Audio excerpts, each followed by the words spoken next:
नमस्कार. आजच्या मराठी विश्व सख्याला आम्ही मीना देशपांडे यांना आज आमंत्रण दिलेलं होतं त्यांच्या इमिग्रंट जर्नी बद्दल बोलायला. तर सध्या आम्ही जो सिरीज करतो आहे मराठी विश्व immigrant women from the 60s 1960s and 1970s. मीनाताईंची माझी ओळख 3-1 वर्षापूर्वी झाली जेव्हा आम्ही चला बोलूया काही हा पहिला जो प्रोग्राम होता मराठी विश्वसाठी तो मराठी विश्व सख्यासाठी जेव्हा आम्ही तो प्रोग्राम अरेंज करत होतो तेव्हा मीनाताईंची ओळख झाली आणि प्रोग्राम नंतर ही वी केप्ट इन टच आणि तुम्हाला कळेलच why we kept in touch बोलू आपण त्यांच्याशी. पण मीनाताई welcome. First of all welcome to today's interview. तुमची मुलाखत आजची. Thank you Anagha. You are very welcome. आणि मीनाताईंचं सांगायचं म्हणजे एमव्ही सख्याचा जो वर्ड आहे सखी किंवा सख्या तो मीनाताईंना बरोबर सूट होतो. कोणालाही काहीही मदत पाहिजे असली किंवा मलाही जे लोकांच्या आजकाल कॉल्स येतात की हे प्रॉब्लेम आहे बायकांचे म्हणजे की प्रॉब्लेम आहे काय आम्हाला हे करता येत नाहीये जमत नाहीये असं घरात इश्यू चालू आहे तर पहिला कॉल मी कोणाला करते मीनाताईंना करते बिकॉज त्यांना जरा माहिती आहे त्याच्याबद्दल. She is been in this country I think किती तुम्ही मला सांगत होता मोर दॅन 50 years नाव right. 52 years. Okay, so Meenatai has been in the US for 52 years. So आपली ही जी जर्नी आहे त्यांची आपण let start from the beginning. तर तुम्ही मीनाताई कुठल्या साली इथे अमेरिकेत आला आणि तुमचा हा प्रवास ह्या प्रवासाची सुरुवात कशी झाली विथ अविनाश ते जरा सांगा. आम्ही 1969ला इथे आलो. माझं लग्न 1968 मध्ये झालं. शाळा संपली आणि माझं लग्न ठरलं आणि झालंय. म्हणजे 12वी नंतर का 10वी नंतर? हो 10वी नंतर, कारण त्यावेळेला 10वी होती ना. ओके. सो त्यामुळे ते ठरलं आणि अगदी नेमकं 18वं वर्ष वगैरे असं सगळं बघून माझं लग्न झालं पटकन. आणि माहिती होतं की अमेरिकेला येणार आहे मुलगा, अमेरिकेला जाणार आहे, त्याला लग्न करूनच पाठवायचं आहे म्हणून आमचं लग्न झालं. आणि अमेरिकेला त्यावेळेला एवढं माहिती कुठे होतं अमेरिकेबद्दल, पण अमेरिकेला जायचं ठरलं. त्या अनुरोधाने थोडस काहीतरी ट्रेनिंग इंग्लिशला क्लासला घाल हे ते. आणि बाय द वे मी बालमोहन शाळेची आहे त्यामुळे अगदी मराठीतनं शिकले. तुम्ही मुंबईच्यात? म्हणजे मुंबई, शिवाजी पार्क आणि बालमोहन शाळा ही माझी ओळख. तर त्यामुळे सगळं मराठीतनं शिक्षण. पण मला असं वाटतं की अमेरिकेला यायला मिळणार आहे काय तिकडे गेल्यानंतर होणार आहे माहिती नाही, पण अमेरिकेला येणार आहे हे अगोदरच मला लग्नाच्या कळलेलं होतं. सो तसा आमचा प्रवास सुरू झाला. 1969 मध्ये मी अमेरिकेला आले. अमेरिका खूप निराळी होती, खूप म्हणजे इतका सुंदर अनुभव आहे. आल्या आल्या मी एअरपोर्ट वरती उतरले आणि इथे त्यावेळेला आम्ही लेफ्रॅक सिटी म्हणून क्वीन्स मध्ये राहत होतो. आणि असं म्हणजे स्वप्न नगरीसारखंच वाटलं मला. तसे पुढे दिवस जायला लागले तेव्हा त्या स्वप्न थोडं थोडं कमी व्हायला लागलं आणि रियालिटी लक्षात यायला लागली की आता बापरे, हे तर आपल्याला काहीच माहिती नाही. संसाराची कल्पना नाही किंवा रिलेशनशिप पण नवीनच होती. Avinash was very much into की त्यावेळेला ते इंजिनियर म्हणून इथे आले. त्यांना 2 कॉलेजेसमधनं स्कॉलरशिप पण मिळालेली होती, शिक्षण पण त्यांना घ्यायचं होतं. पण आम्ही ग्रीन कार्ड घेऊन आल्यामुळे त्यांना इथे आल्यानंतर लगेच जॉब मिळाला. मी घरात एकटीच, ह्यांचं शिक्षण आणि कॉलेज असं दोन्ही चालू होतं. आता बाहेर पडायचं म्हटलं आणि त्यावेळेला बहुतेक सगळे इकडे स्टुडंट्स होते. फॅमिलीज अशा फारच कमी होत्या, त्यातनं मराठी तर फारच कमी. तर अशा वातावरणात मी आले. म्हणजे मला आणि इतकं शांत आयुष्य कधीही बघितलेलंच नव्हतं. मुंबईसारख्या ठिकाणून आलेले, पण हळूहळू इथे रुळायचं म्हटलं तरी सुद्धा कठीण होतं ना. लँग्वेजचा मोठा प्रश्न होता. तर आता रडायची नॅचरली. आपण काय बायका लगेच डोळ्यातनं घळाघळा पाणी यायला लागतं, रडायचं. तर मी यांना म्हटलं मला ना अगदी इथे चैन पडत नाही, मी काही करू शकत नाही, कोणी बोलायला पण नाही. तर हे म्हणाले मग तुला जर असा खूप त्रास होत असेल तर मग तुला इंडियाला पाठवून देतो, मी शिक्षण घेतो, मग मी येऊ पुढे. सो इथून सुरुवात झाली आणि तेव्हापासून रडणं थांबलं आणि म्हटलं ओके लेट्स सी आता बाहेर जाऊन मी काय करू शकते. सो असा हा सुरुवातीचे दिवस असे गेले आणि तिकडनं मात्र मी जॉब बघायला सुरुवात केली. Okay okay. आणि न्यूयॉर्कलाच होता तेव्हा, राईट? आणि न्यूयॉर्कलाच. आमचे पहिले 5 वर्ष आमचे न्यूयॉर्कलाच होते. आता जॉब करायचं म्हटलं तर काय आहे म्हणजे शिक्षणाची बॅकग्राऊंड किंवा इंग्लिश हे सगळं काही नसल्यामुळे एजन्सीज होत्या. एजन्सीज मध्ये जाऊन मी आपले फॉर्म्स भरून यायची. तर एक इंटरेस्टिंग म्हणजे आयुष्यामध्ये आपल्याला कसे लोक भेटत जातात आणि भेटत गेले. तर एक शुक्रवारची संध्याकाळ होती, कंटाळून अगदी घरी आले, काहीच घडत नव्हतं कुठे. तर एक एजन्सीमध्ये गेले तर एक बाई बसलेली होती तिथे. ती म्हणाली नाही आता झालं, I don't have time for you, time to go home आणि वगैरे असं बोलायला लागले. मी म्हटलं please let me fill out the form. तर ती म्हणाली की okay today is my last day of work आणि I would like to do something good, so I am going to give you chance. I don't know का तिच्या हे मनात आलं, पण तिने मला माझं हे बघितलं, ऍप्लिकेशन बघितली आणि म्हणाली आणि टेस्ट पण दिली. हे बघ इंग्लिशमध्ये यू हॅव अ प्रॉब्लेम. म्हटलं yes I understand, you are good at math. तर मी म्हटलं but I am learning, I will learn. तर तिने म्हणाली okay I am going to give you job. आणि तिने मला ऍड्रेस लिहून दिला आणि मी घरी आले की सोमवारी सकाळी मला जॉबला जायचं आहे असं असं मला तिने ऍड्रेस दिलाय. घरी आले आणि ह्यांनी बघितलं आणि बघतात अगं मी ना वॉल स्ट्रीट वरती आहे. म्हटलं म्हणजे काय आहे? ते म्हणाले वॉल स्ट्रीट. हा शब्द एवढा मोठा आहे की तुला खरंच तिने तो जॉब दिलाय का तिकडे? म्हटलं तिचं इंग्लिश तुला नीट कळलंय का? इथून सुरुवात झाली आमच्या कॉन्व्हर्सेशनला. इन शॉर्ट तो मला जॉब मिळाला. Very nice. मी तिकडे काम करायला लागले आणि त्याच्यानंतर आजूबाजूच्या मुलींकडनं मी शिकले, कारण काहीच अनुभव नाही, आयुष्याचा काहीही गंध नाही बाहेरच्या वातावरणाचा. सो तिथून आयुष्याला सुरुवात झाली बाहेरच्या अमेरिकेतल्या जगात वावरायला.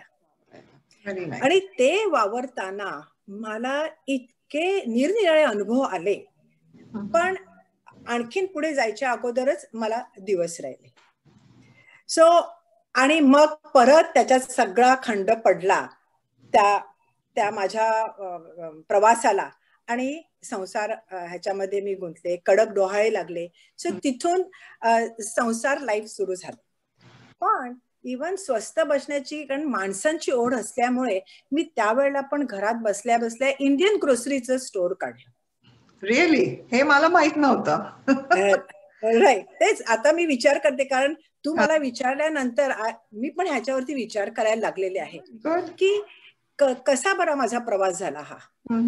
आणि इंडियन ग्रोसरीचं जेव्हा मी घरात आणि दिवस होते, नंतर मी बाळंत झाले, पण आम्ही अविनाश होलसेलने आणायचे आणि मी रिटेलने विकायचे. एका गुजरातीने आम्हाला मदत केली सुरू करायला. त्याने सांगितलं जस्ट मीनाताई, मीनाबेन चालू करो.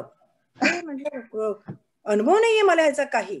नाही नाही नाही हो जाएगा सब, चालू करो. हे न्यूजर्सीला आल्यानंतर राईट? हे न्यूयॉर्कला. ओके. त्यावेळेला सरिता 71 साली झाली मला. ओके. 71 मध्ये. तर त्याच्या अगोदर मी हा थोडासा सुरू केला, कारण आता घरीच बसायचं, आता काहीतरी करायला पाहिजे. आणि तिथे इंटरेस्टिंग गोष्ट म्हणजे थोडेसे लोक होतेच आजूबाजूला, आपले इंडियन्स पण, गुजराती जास्त होते. आणि नंतर मग माझ्या मैत्रिणी पण तिकडे येत गेला वगैरे. तो एक निराळा भाग. पण इंडियन ग्रोसरीसाठी घ्यायला एकदा बेल वाजली तर अमेरिकन माणूस म्हटलं अमेरिकन माणूस काय करतो इथे आपल्या दाराशी, पण दरवाजा उघडला तर तो म्हणाला की इंडियन ग्रोसरी. आय सेड या. तर आणि एवढी मोठी त्यांनी ग्रोसरी घेतली आणि तो होता ब्रिटिश माणूस. ते म्हणाले की आम्ही इंडियन कुकिंग करतो आमच्या घरात. That was something new I learn. So again माझ्या आयुष्यात आणखी निराळे लोक यायला लागले. मग इंडियन ग्रोसरीचं पण सुरुवात केली, ते पण व्यवस्थित चालू होतं वगैरे. ते काही वर्ष केलं आणि त्याच्यानंतर म्हणजे फॅमिली वाढवायची, सगळं हे करायच्या उद्देशाने मग आम्ही 74 ला न्यूजर्सीला मूव्ह झालो. आणि मग ह्या सगळ्या in the mean time again मी माझ्या मुलीला इंडियाला पाठवलं 6 महिने. माझ्या सासूबाई घेऊन गेल्या तिला. मग मी इथे आणखीन कम्प्युटर्स मध्ये मला शिक्षण घेतलं. ओके. आणि मला त्याच्यात चांगला जॉब मिळाला. त्यावेळेला मला हे बँकर्स ट्रस्ट म्हणून हे होती कंपनी होती त्याच्यामध्ये. आणि त्यांनी सांगितलं की तुला आम्ही ऑफर करतो फुल टाइम जॉब आणि शिक्षण वगैरे आम्ही तुला सगळे आणि बेनिफिट्स देणार. आणि त्यावेळेला नुकतेच हे नवीन छोटे कम्प्युटर्स आलेले होते. I got training because Sarita was in India that time. त्यांनी काही मुलींना सिलेक्ट केलं गेलं. मी क्लासेस घेत होते त्यावेळेला आणि I was one of them. तर आणि तेव्हा मग मी घरी आले आणि ह्यांना सांगितलं की अहो मला जॉबची ऑफर मिळते आहे आणि मला ते सगळं शिक्षण देणार आहेत आणि सगळं करणार आहेत. ते म्हणाले की म्हणजे तुझ्या करिअरला सुरुवात होणार. म्हटलं करिअर म्हणजे काय? आणि हे प्रश्न आता जर कोणी ऐकले तर म्हणतील बाप रे काय हे, ह्यांना एवढं सुद्धा माहिती नव्हतं. पण खरंच माहिती नव्हतं. कारण शाळा संपली, इथे आले, पुढचं आयुष्य सुरू झालं, म्हणजे सगळं असं होत गेलं सगळ्या गोष्टी. मग हे म्हणाले की मीना हे बघ आता आपल्याला फॅमिलीला आणायचंय इथे सगळ्या. सो तू जर करिअर केलं आणि मी तर आपल्याला रीता आता इंडियात आहे पण तिला पण इथे आणायचंय आणि आपल्याला पुढची फॅमिली पण आता पाहिजे आहे. सगळ्या गोष्टीचा विचार करतात. ते म्हणाले की तू विचार कर पण मला असं वाटतं की ह्याच्यात तू न जावं, तू घरचं सगळं सांभाळ. आणि मी कारण मी शिक्षण घेणार आहे अजून पुढे, मला खूप गोष्टी करायच्या आहेत. So I will do that. आणि आपण दोघं मिळून हे असं नीट समजावून सांगितलं त्याने मला हे. आणि मला असं वाटतं ते मला पटलं पण. बिकॉज नाही म्हटलं तरी सगळ्या गोष्टी आम्ही डिस्कस व्यवस्थित दोघ जण करायचं. आणि तिथून झालं माझं त्या करिअरवरती पडदा पडला. बट ठीक आहे, हरकत नाही, होतं असं. म्हणता म्हणता मग आम्ही न्यूजर्सीला मूव्ह झालो. न्यूजर्सीला शंतनू माझा धाकटा मुलगा झाला. आणि घरातल्या ह्या गोष्टी शेवटी मग माझे दीर आले, माझी जाऊ आली, माझे भाऊ आले, त्यांच्या बायका आल्या, माझे सासूबाई सासरे आले, माझे आई वडील आले, असे सगळे जण येत गेले. तो ह्या प्रवासामध्ये हे सगळे जण होते. आणि इथे आल्यानंतर प्रत्येक वयाच्या निरनिराळे चॅलेंजेस. बरोबर. आणि घरातल्या गोष्टी मी बघणार आणि बाहेरच्या गोष्टी अविनाश. आणि त्यांनी डिसाइड केलं की आता मी इंजिनिअरिंग सोडणार आणि स्वतःच्या बिझनेस मध्ये जाणार. आणि तू मला 6 महिने सपोर्ट दे. आता सपोर्ट द्याय म्हणजे पैशाशिवाय सपोर्ट कुठला द्यायचा नाही का. ते म्हणजे बाकीचं घरातलं करू शकत होते पण एकदम जॉबच सोडणार म्हटल्यानंतर. पण ठीक आहे, हरकत नाही. ईश्वर कृपेने 1-2 महिन्यातच सगळं व्यवस्थित सुरू झालं आणि सगळ्या गोष्टी व्यवस्थित झाल्या देवाच्या कृपेने म्हणा किंवा ह्यांच्या हार्डवर्क म्हणा. सो हे झाल्यानंतर हळूहळू इथे मी मराठी मंडळामध्ये इन्व्हॉल्व व्हायला लागले. आणि खरं सांगायचं तर अमेरिकेतलं आयुष्य किंवा त्याचे जे चॅलेंजेस येत गेले आणि त्यावेळेला मला लक्षात आलं की आपल्याला खूप गोष्टी मिळू शकतात, बाहेर जर आपण मागितल्या तर मिळू शकतात. आणि हे लक्षात यायला अनेक कारणं घडत गेली. त्याला एक कारण असं घडलं की एक मुलगी, मला एका ज्युइश ऑर्गनायझेशन कडनं फोन आला आणि त्यांनी विचारलं की आम्हाला डू यू स्पीक हिंदी. म्हटलं या I do. So can you help us. म्हटलं या आय विल. सो एक यंग मुलगी इथे आलेली आणि तिला सिव्हिअर डायबिटीस म्हणून घरातल्या लोकांनी तिला घराबाहेर काढलेलं होतं. आणि अक्षरशः ती रस्त्यावरती होती, शिक्षण नाही, काही नाही, लहान वय होतं. तर तिला, आणि अनफॉर्च्युनेटली ती डायलिसिसवर गेलेली होती. म्हणजे इतका ऍडव्हान्स झालेला होता, आणि त्यावेळेला मला पण काही या गोष्टींची कल्पना नव्हती. पण ते म्हणाले की न्यूयॉर्कला आम्ही काही करू शकत नाही, पण ती जर न्यू जर्सीला आली तर तिला आम्ही मदत करू शकतो, किंवा हॉस्पिटलमध्ये आमचा तिकडे थोडस वजन असल्यामुळे वी कॅन हेल्प हर. आणि ही ज्युइश ऑर्गनायझेशन खूप मोठी होती, आणि खूप गोष्ट मोठी आहे. पण थोडक्यात सांगायचं म्हणजे की तिला आम्ही मदत करू शकलो.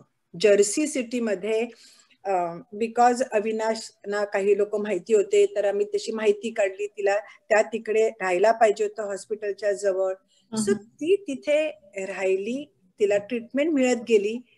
पण आणि त्या लोकांनी, एक गुजराती फॅमिली होती, त्यांनी मदत केली. ते बिझनेसमध्ये होते. त्याने सांगितलं की ही मुलगी आमच्याकडे राहील, आमच्या मुलांना सांभाळेल, आणि आम्ही तिची काळजी घेऊ. आणि हे मी त्या मुलीला कधी बघितलेलं नाही. मी त्या फॅमिलीला जी मदत करत होती त्यांना बघितलेलं नाही. फक्त बोलून आणि टेलिफोनवरती बोलून, थ्रू ते सुद्धा हे जी ज्युइश लोकांची ऑर्गनायझेशन होती त्यांच्या थ्रू मी हे सगळं काम करत होते. सो तेव्हा माझ्या लक्षात आलं की बाप रे, इथे खूप गोष्टी इंटरेस्टिंग आहेत. आणि त्याच्यानंतर हळूहळू काय झालं, हे महाराष्ट्र फाउंडेशन मध्ये सुनीता धुमाळेंनी हा एक मैत्रीण म्हणून हे एक ग्रुप सुरू केलेला होता. आणि हळूहळू आपल्या कम्युनिटीमध्ये निरनिराळे इश्यूज आल्यानंतर ह्या नंबरावर कॉन्टॅक्ट करा असं सांगितलं गेलं. आणि कनेक्टिकट मध्ये सुनीता धुमाळे राहत होती, मी न्यू जर्सी मध्ये, आणि आम्ही शाळेतल्या, बालमून शाळेतल्या मैत्रिणी.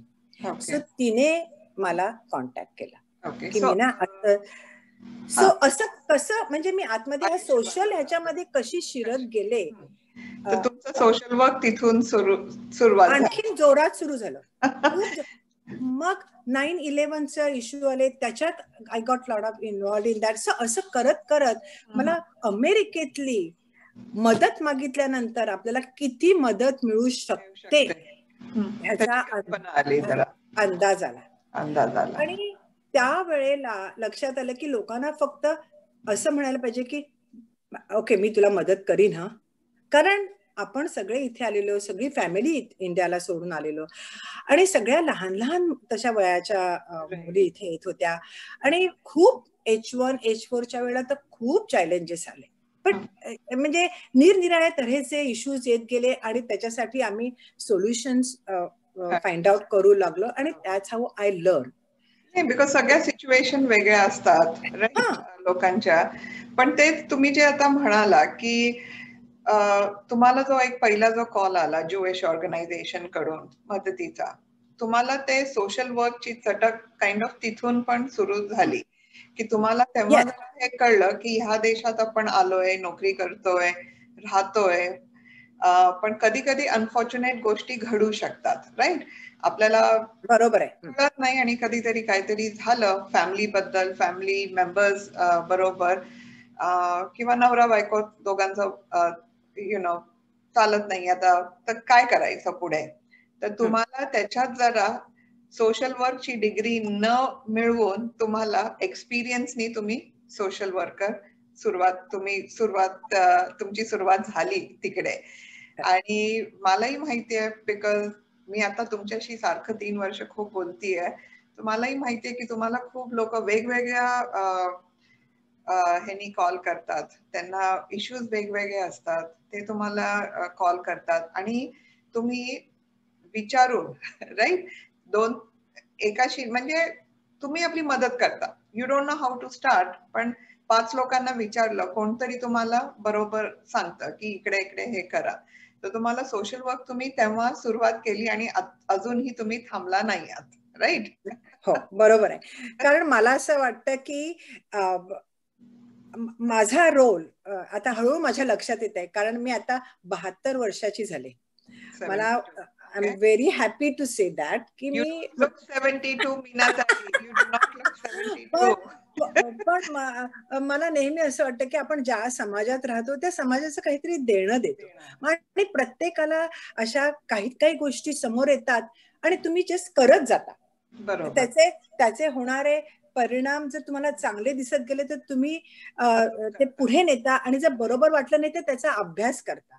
मग मी निरनिराळे सेमिनार्स अटेंड करायला लागले जस्ट टू अंडरस्टँड की हे ऍडिक्शन काय आहे, हे अब्यूज करतात बायकांना, म्हणजे हे काय होतं, हे ऍक्च्युली हाऊ इट स्टार्ट, काय कारण आहे. सो असे निरनिराळे मी सेमिनार्सला जायला लागले आणि त्यातनं मी हे शिकत गेले आणि तिथनं मला रिसोर्सेस मिळत गेले. बरोबर.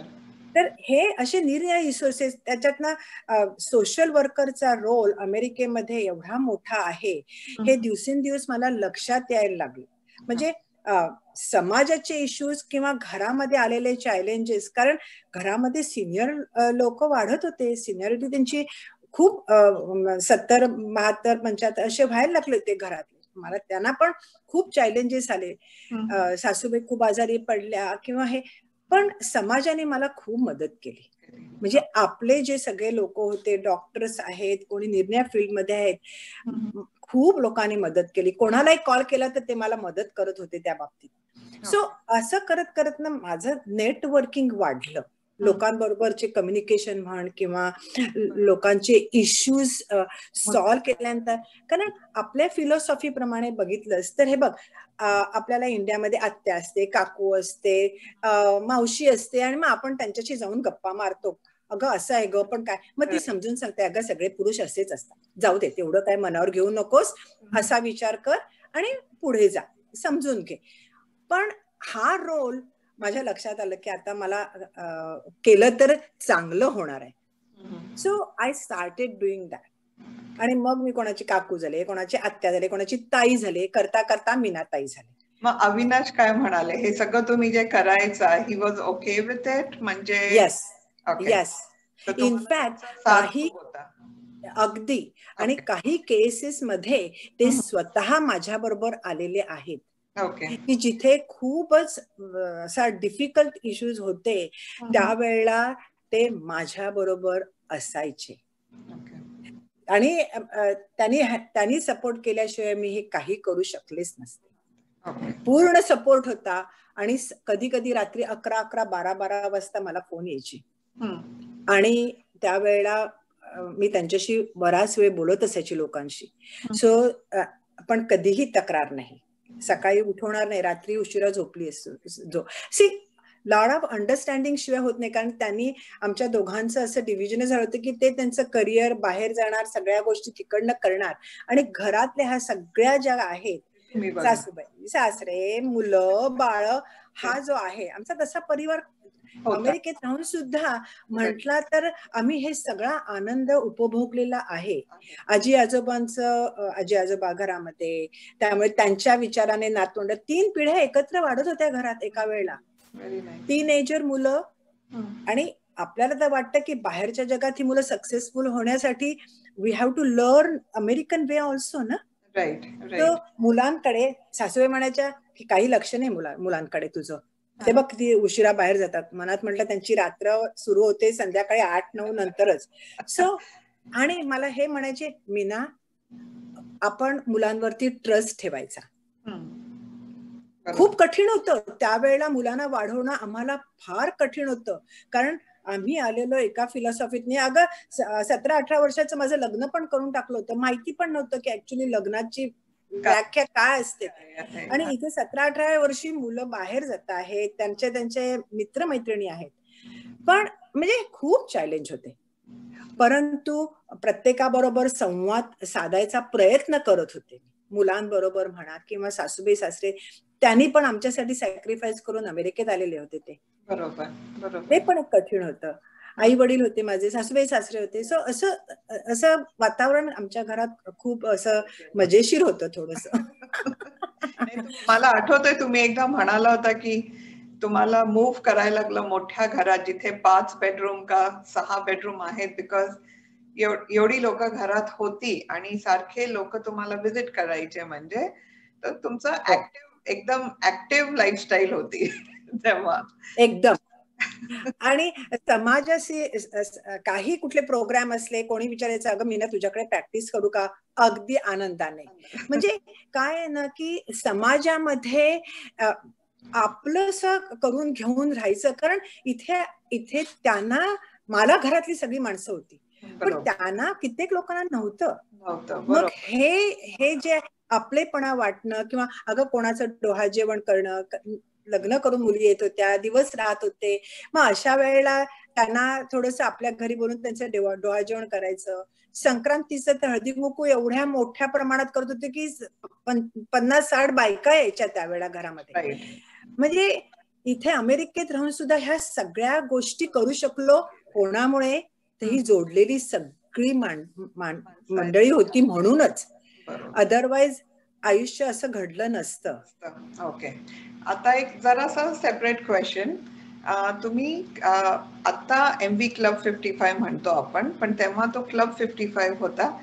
त्याची सुरुवात कशी झाली? तुम्ही त्याच्यात कशा कुठल्या फिलॉसॉफीनी तुम्ही सगळ्यांनी क्लब 55 त्याची सुरुवात कशी झाली, म्हणजे ते जरा सांगा. क्लब 55 सुरुवात झाली 2005 आणि त्याच्या अगोदर आम्ही घरातल्या सिनियर लोकांचं आयुष्य बघत होतो. त्याच्यानंतर माझ्या सासूबाई गेल्या, माझे सासरे एकटे होते घरामध्ये. इंडियाला व्हिजिटला वडील गेले, तिकडे ते he passed away there. आई इथे आली, आई एकटी इथे होती. आणि हे सगळ्यांचं आयुष्य म्हणजे क्लोजने जवळून बघितलं गेल्यामुळे हा मनात विचार आला की आपण अमेरिकेत आहोत आणि आपण पण आता हळूहळू त्या मार्गाला चाललो आहोत. तर आणि वी बिंग फर्स्ट जनरेशन, आपल्याला आमच्या घरात वडील माणसं होती म्हणून आम्हाला अनुभव होता, पण बाकीच्या सगळ्यांना या गोष्टीचा काहीच अनुभव नव्हता. बरोबर. तर अशा वेळेला आपण जर असं काहीतरी सुरू केलं तर त्याचा आपल्या कम्युनिटीला, म्हणजे आम्ही जे लोक जे आलो 60s मध्ये वगैरे 70s मध्ये जे आलो, तर त्यांना त्याचा उपयोग होईल. कारण अमेरिकेमध्ये ग्रेसफुल एजिंग मी बघितलं होतं. बिकॉज ऑफ नर्सिंग होम मध्ये जाणं, माझ्या सासूबाईंना खूपच चॅलेंजेस होते, त्यामुळे आम्हाला त्यांना नर्सिंग होम मध्ये ठेवायला लागलं. कारण एम्प्युट केलं तर त्यांचा पाय. अगं ती जरा आमच्या घरातली फार अशी ट्रॅजेडी घडलेली होती. पण त्यावेळेला आम्हाला त्यावेळेला नर्सिंग होम कल्पना, इंडियन नर्सिंग होम नव्हतं, काहीच नव्हतं. त्यांना तिथे ठेवायचं, व्हेजिटेरियन फूड, त्यांना आपल्या फूडची कल्पना पण नव्हती. ही आय एम टॉकिंग अबाउट 97 वगैरे अशी गोष्ट. तर अशा वेळेला तिकडच्या स्वयंपाकघरात जाऊन त्यांना ते फूड शिकवून माझ्या सासूबाईंना प्लीज त्याच्यामध्ये चिकन ब्रॉथ वगैरे न घालता, नाही तर म्हटलं मी जेवण आणत जाईल. सो हे तिकडे शिकवलं मी गेलं आणि त्यांनी ते ऍक्सेप्ट पण केलं की ओके आम्ही करू. So I started learning lot of things. घरातले हे जे सिनियर लोकांचे चॅलेंजेस येत गेले तसे. सो मी म्हटलं की आता मला हे एवढं सगळं कळतं आहे या बाबतीतलं, तर मग आपण असा हा क्लब का नाही सुरू करायचा. असे आम्ही 5 कपल्स एकत्र आलो आणि we started this club 55 thinking की छान असं एक नेटवर्किंग सुरू करायचं की जे 60-70s मध्ये आलेले आहेत आणि हे ग्रेसफुल आपलं एजिंग कसं होईल आणि ते होण्यासाठी अमेरिकन वे आपण कसं अडॉप्ट करू शकू. कारण प्रत्येक गोष्ट सुरू होते विचाराने. एखादा थॉट आपल्या डोक्यात आल्यानंतर तो डिस्टर्बिंग असतो किंवा आनंदकारक असतो, सकारात्मक आणि नकारात्मक आपण या सारखं ऐकतोय सध्या. बट एनिवे, तर त्या उद्देशाने हा क्लब 55 सुरू केला की आपण ग्रेसफुल एजिंग अमेरिकन वे कसं करणार आहोत. आणि त्याच्यासाठी आम्ही खूप रिसर्च केले. फ्रॉम कम्युनिटी लिव्हिंग पासून ते हेल्थ इश्यूज पासून असे निरनिराळे इश्यूज की कशी आपली काळजी घ्यायची, हे अमेरिकन लोक कसे एकटे राहून एन्जॉय करतात त्यांचं लाईफ, की नाही आता 60 आली ना आता काही नाही, आता आमचं आलं म्हातारपण ना. तर मी नर्सिंग होम मध्ये पण जाऊन खूप बघायची. तिकडे सुद्धा त्या लोकांना 70च्या असल्या तरी सुद्धा त्यांचे दर 2 आठवड्यांत नेल्स करून घेणार, त्यांचे केस करून घेणार आणि ते त्याही परिस्थितीत खूप आनंदाने आणि ऍक्सेप्ट करत होते त्यांचं लाईफ. Right right. पण ती अमेरिकन वे आहे आणि हे आपण कसं करू शकू. सो अशा ह्याच्यावरती आम्ही निरनिराळे सेमिनार्स घेणं आणि त्या दृष्टिकोनातनं आम्ही हा क्लब 55 सुरू केला. आम्ही 5 जण त्याच्यात सगळेजण काम करत असतो. मोना जगदीश, मी अविनाश, शकुन पानसे, रामानंद, अलका पै, सुहास पै आणि नंदा आणि शोभा पडते. तो असं ह्या अनुरोधाने हा क्लब सुरू केला. कारण रिसोर्सेस माहिती झाले, चॅलेंजेस जसे येत गेले तसे आम्हाला रिसोर्सेस पण माहिती होत गेले. त्यामुळे रिसोर्सेस माहिती असल्यामुळे आम्हाला क्लब 55चा कोणी जर आम्हाला कॉल केला, कोणी काही विचारलं तर आमच्याकडे ते रिसोर्सेस तयार आहेत. आणि आता 500-550 आपले मेंबर्स आहेत त्याच्यावरती आणि ते कम्युनिकेशन नंदा सगळं बघतात छान आणि हो खूप छान बघतात ते. आणि बाकीचे आम्ही 4 जण आपापली रिस्पॉन्सिबिलिटी अगदी घेण्याचा प्रयत्न करतो आहे. मला वाटतं मी पहिले त्यांना ईमेल टाकली होती की माझं ते I think 150 miles MV outdoors जो प्रोग्राम ठेवला होता. म्हटलं ह्याचं तुम्ही पोस्टर पाठवता का क्लब 55 साठी. तर त्यांनी पाठवलं आणि त्यांनी मलाही त्या ईमेल ग्रुपमध्ये ऍड केलं. तर म्हणून मला even though I am not 55 मी 3 वर्ष आता त्यांचे ईमेल्स वाचते.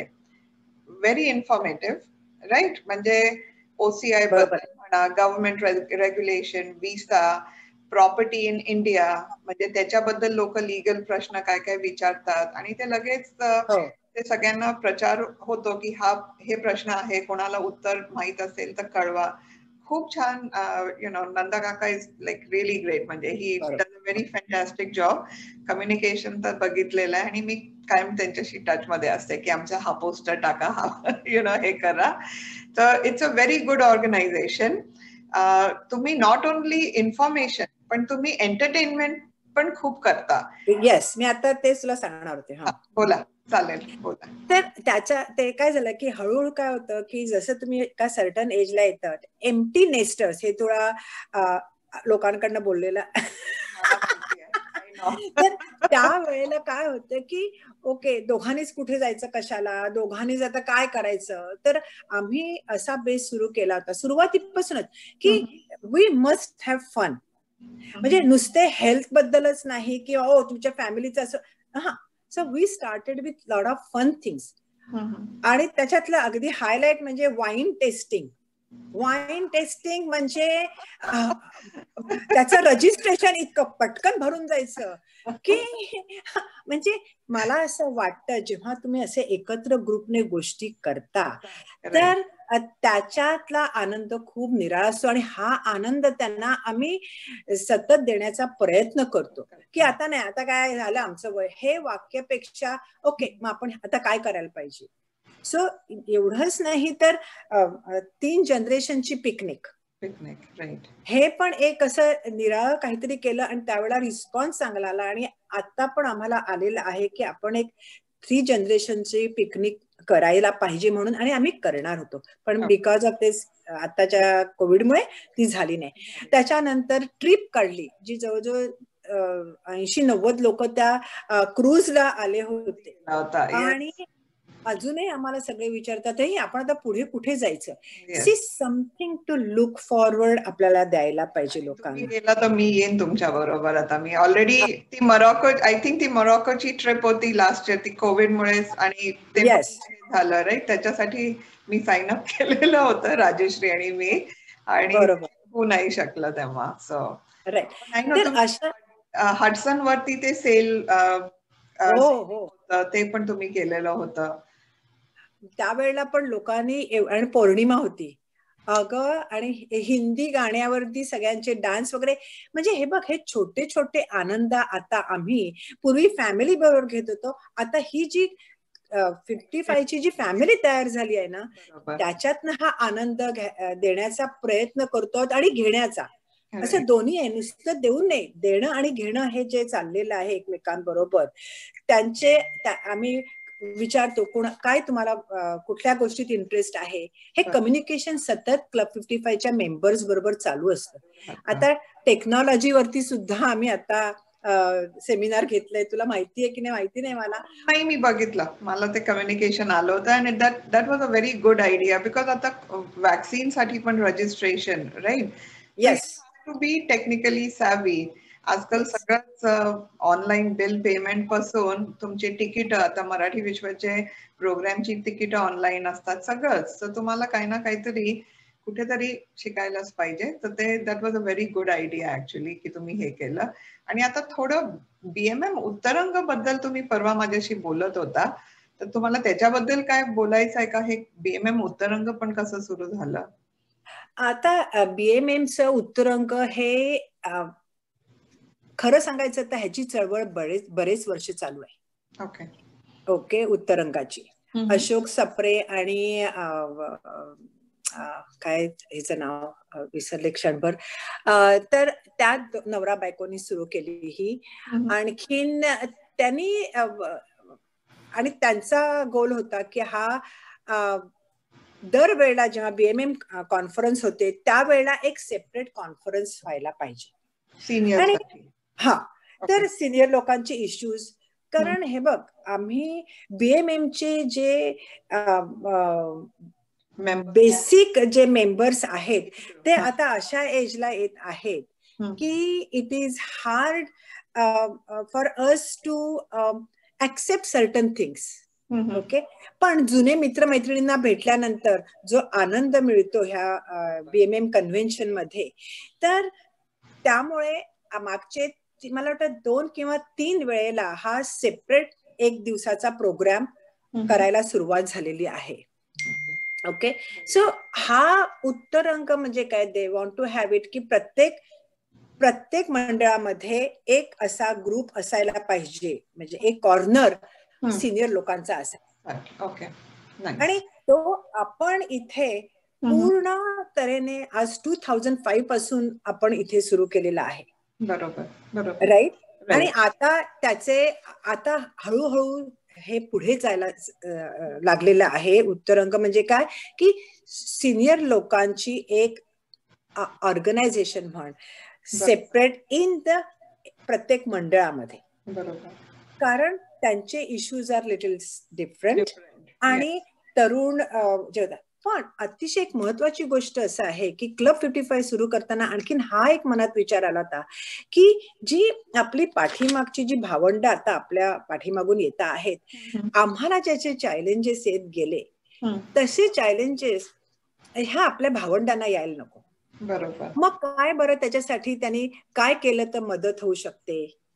तर आताच आमचा फोकस आहे की आमच्या पाठीमागून जी 55 ते 65 वर्षाचे जे लोक येत आहेत, म्हणजे आमची भावंड म्हण, आमचे नातवंड नाही, मुलं म्हण नातवंड मुलं म्हण, तर ती येत आहेत. आणि हाऊ वी कॅन हेल्प. शेवटी हे बघ, समाजामध्ये वेळेकाळेप्रमाणे बदलायला पाहिजे. तुमचे चॅलेंजेस आहेत, आमच्याकडे जर काही सोल्युशन असेल तर आम्हाला डेफिनेटली ते तुमच्यापर्यंत पोचवायला आवडेल. Very good, very good. आणि हा उद्देश एक क्लब 55 सुरू करायच्या वेळेला हा पण एक महत्वाचा उद्देश होता. आणि आता तर अगदी आहे. आणि मी काही लोकांशी बोलते आहे, इन्क्लुडिंग यू, तर मला त्यांनी सांगितलं आहे की मीनाताई, अहो 55-65 कशाला म्हणताय, 40 पासून सुरुवात होतोय. म्हटलं ओके, म्हणजे आणखीन मी नवीन शिकले काहीतरी. हे 55-60-65च नाही तर ह्या यंग पिढीला पण, कारण हे बघ, इंडियामध्ये जेव्हा आपण लहानाचे मोठं होतो किंवा सिनियर राहतो तर घरात वडील माणसं असतात, त्यांचं वागणं, त्यांचं जगणं, त्यांचे विचार आपण ऐकत असतो. बरोबर. पण ते आपण आपल्याप्रमाणे मॉडिफाय करतो. आणि तसं आम्हाला वाटतं की तुमच्या आयुष्यात येणारे हे बघ, सुख आणि दुःख दोन्ही, त्याला तुम्हाला असे कोणीतरी पाहिजे, अरे वा छान, असं का, मग मी काय करू. ही जी वाक्य आहेत ही फार महत्वाची, असं मला वाटतं. हे वाक्य मला तुमचं खूप आवडतं. मी काय करू, खूप कमी लोक विचारतात हा प्रश्न, मी काय करू. तुमच्याबद्दल मी हे बघितलेलं आहे, खरंच बघितलेलं आहे. काहीही झालं, तुमचा हा पहिला प्रश्न असतं, अनघा मी काय करू, मी काय करू शकते, तू मला कळव, माझा नंबर पाहिजे तर त्या लोकांना पोचव, मी बोलते त्यांच्याशी. So hats off to you. सगळ्यांकडे हा ॲटिट्यूड नसतो जगण्याचा, की माझ्या हाती जे करू शकते मी ते मी करेन. खूप लोक नाही विचारत हा प्रश्न मीनाताई, खरंच नाही विचारत. मी पण कधी कधी नाही विचारत. आपल्याला वाटतं की बापरे, मला माहित नाही काय सांगायचं, मला जमणार का नाही पुढे हे ह्यांच्याशी बोलायला, कसं होईल. पण तुमचं मी बघितलंय, अनफेलिंगली तुम्ही लोकांना म्हणता मी काय करू. इवन दो तुम्हाला त्याच्याबद्दल काहीही माहित नसेल तरीही तुम्ही विचारता मी काय करू शकते. पण तुम्ही तेवढं जे विचारता मी काय करू, त्याच्यामुळे जो पुढचा जो समोर माणूस आहे त्याला ऐकून जे धीर येतं, दॅट इज इनक्रेडिबल. आणि त्याच्यासाठी मला तुम्हाला थँक्यू म्हणायचं आहे, बिकॉज मी पण ते अनुभवलंय आता ह्या 3 वर्षात, की तुम्ही काय म्हणता, कधी येतेस घरी, मी पुरणपोळी करते, सांग मला कधी येणार, मी पुरणपोळी करते, जेवलीस का नाही, फोन केला तरी तुम्ही विचारता कधी कधी जेवलीस का. करायला ही खूप माणुसकी लागते म्हणजे. So thank you very much. तुमचे कॉन्ट्रीब्युशन्स अफाट आहेत.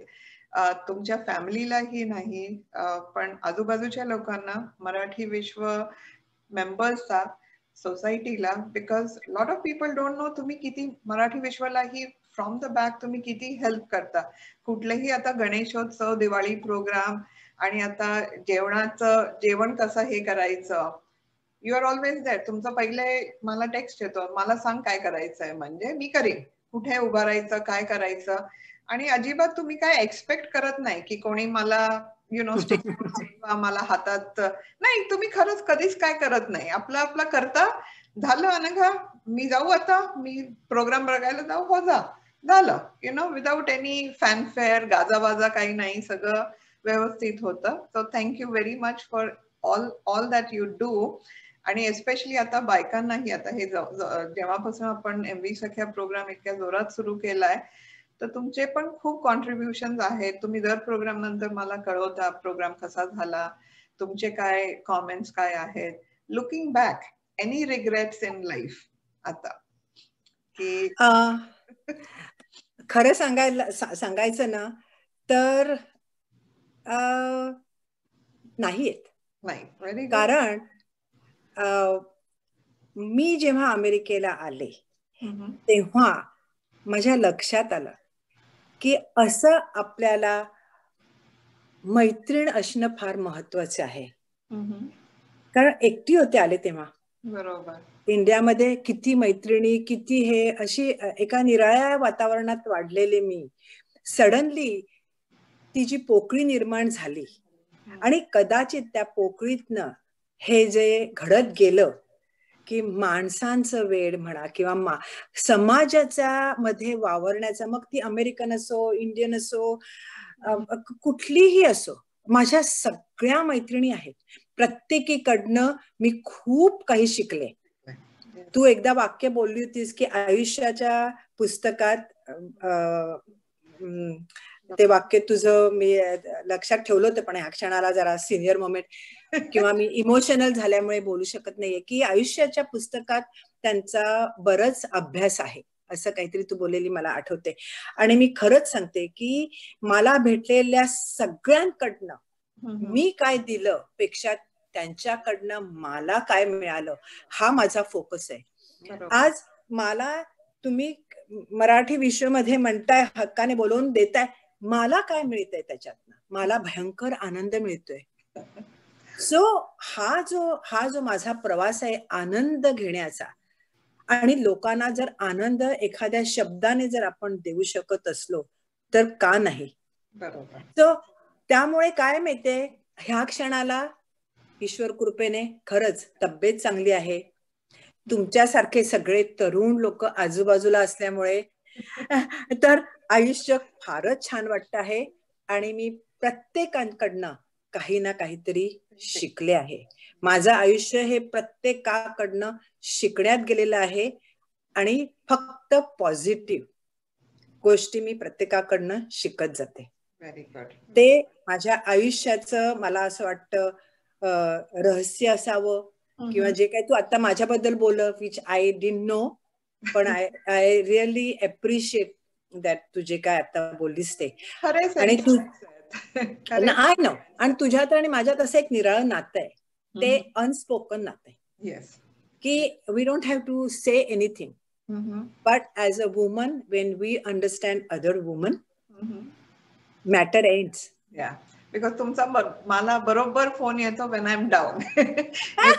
Every time I am not feeling very good about something, तुमचा कायम मला टेक्स्ट येतो किंवा काहीतरी मेसेज येतो तुमच्याकडून मला, की आणि मग मी तुमच्याशी बोलते, खरंच बरं वाटतं त्याच्यानंतर.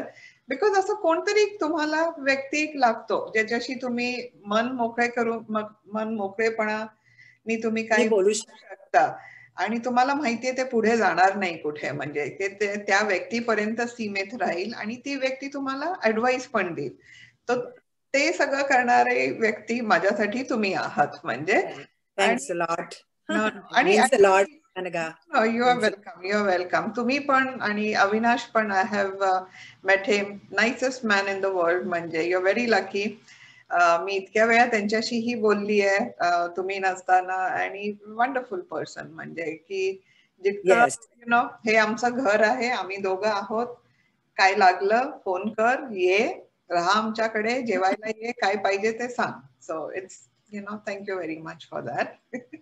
That is so nice Anagha. आणि तू पण निरनिराळे हे एक एक विषय आणतेस ना, की जे जीवनामध्ये खूप महत्वाचे असतात पण बोलले जात नाही.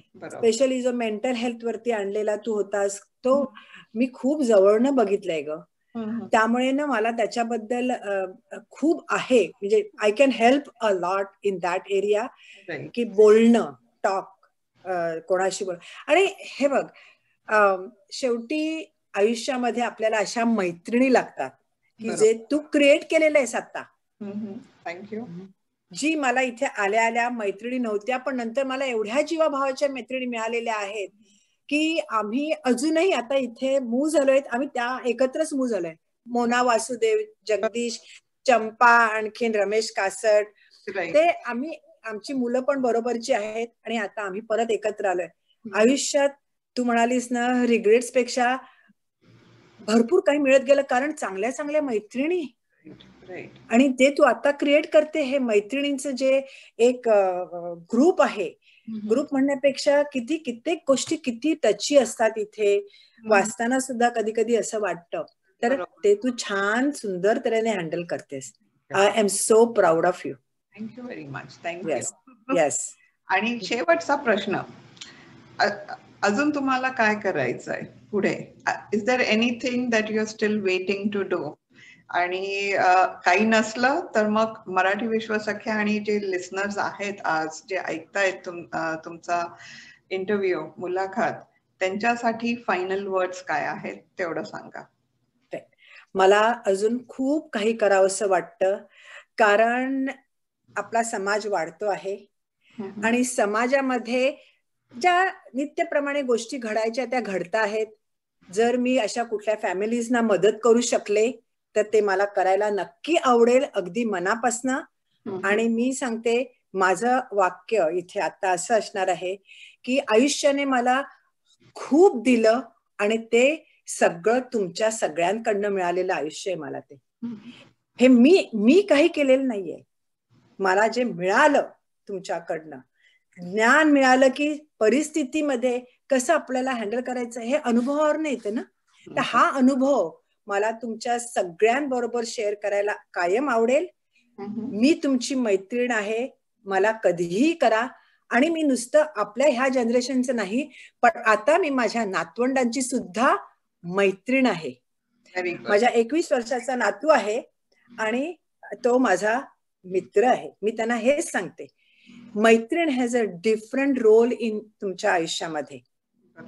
आणि वन्स यू अंडरस्टँड, आणि तुम्हाला अशा चांगल्या मैत्रिणी आजूबाजूला असणं, तर तुमच्यामुळे आज हे माझं आयुष्य, सगळ्या तुमच्या मैत्रिणींमुळे माझं आयुष्य घडलंय.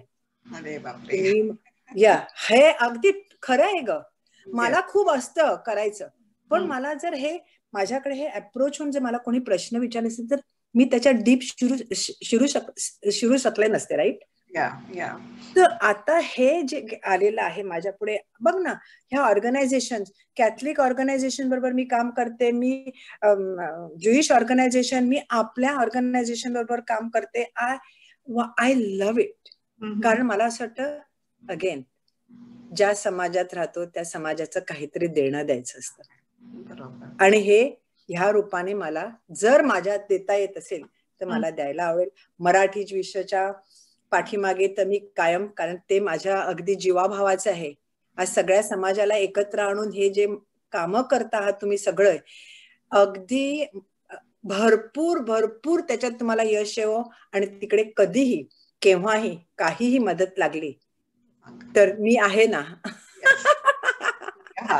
So everybody, we were listening to Meena Deshpande. त्या सध्या प्रिन्स्टन मध्ये राहतात, आणि कोणालाही खरं काहीही, especially New Jersey area, New York area, कोणाला काही प्रश्न असेल, domestic violence, teen pregnancy, anything, basically anything under the sun, you can ask her. मी पण त्यांना खूप कॉल करून कधी कधी विचारते, तुम्हाला ह्याच्याबद्दल माहित आहे का, आणि कुठून तरी त्या शोधून मला उत्तर आणून देतात. म्हणजे तर त्यांना तुमची मैत्रीण समजा. If you need anything, call her. She's always welcome. I can give you her phone number, email देऊ शकते मी त्यांचा. आणि मीनाताई, खरंच थँक्यू व्हेरी मच. मी तुम्हाला ह्या इंटरव्ह्यू साठी एकदम लास्ट मिनिट विचारलं, यू अग्रीड टू इट. आणि मलाही 2-3 गोष्टी नवीन कळल्या तुम्ही जे आज सांगितल्या. तर मला वाटत होतं I knew everything about you, पण I didn't. So thank you very much for doing this for me. आणि I hope everybody who listened today enjoyed it. Not only enjoy it, but त्याला ह्या दृष्टिकोनाने पण बघा की how you can help somebody else. तुम्ही जसं म्हणाला मीनाताई की आपल्याला काहीतरी देणं आहे, तर आपल्यालाही काहीतरी करायला पाहिजे लोकांसाठी. आणि तो अप्रोच तुम्ही घेतला लाईफसाठी, your life also improve because you learn something. Every person you meet is a book of knowledge, right. आणि तुम्हाला त्यांच्याबद्दल, त्यांच्या लाईफ एक्सपिरियन्स वरून तुम्हाला कधी कधी खूप स्ट्रेंथ मिळते, आणि तेच आपण घेऊन पुढे जायला पाहिजे ऍक्च्युली. आणि तुम्हाला ती स्ट्रेंथ खूप मिळाली आहे लोकांकडून. म्हणून even at 72 you just do not look 72, Meenatai. Thank you very much. पण अनघा, तू हे माझे, मी आज हे पहिल्यांदा मी माझ्याबद्दल काहीतरी बोलते आहे, आणि हे आज तू अक्षरशः म्हणजे मला माझं आयुष्य थोडस पाठीमागे जाऊन त्याच्यावरती विचार करायला दिलास. त्याच्याबद्दल अगदी मनापासून मी तुझे आभार मानते. कारण कुठे कोण विचार करते एवढा सगळ्या गोष्टीचा. पण आय थिंक आपण जन्माला येतो आणि आपण जातो, जो मधला जो पिरियड आहे तो तुम्ही कसा जगता हे महत्वाचं आहे. तुम्हाला मी सजेशन देते. आता तुम्ही आता जसं म्हटलं, either you should start writing a book or you should start recording it. खरं सांगते, तुमच्या पुढच्या पिढीसाठी go on zoom, keep recording it. Video recording करा तुम्हाला लिहायचं नसलं तर, आणि तुमची पुढची पिढी बघेल, कधी ना कधी तरी बघेल, राईट. तुम्ही ते करू शकता म्हणजे त्यांच्यासाठी. So with that, thank you very much. आणि thank you Anagha. Thank you very much. Thank you all being in my life. Thank you.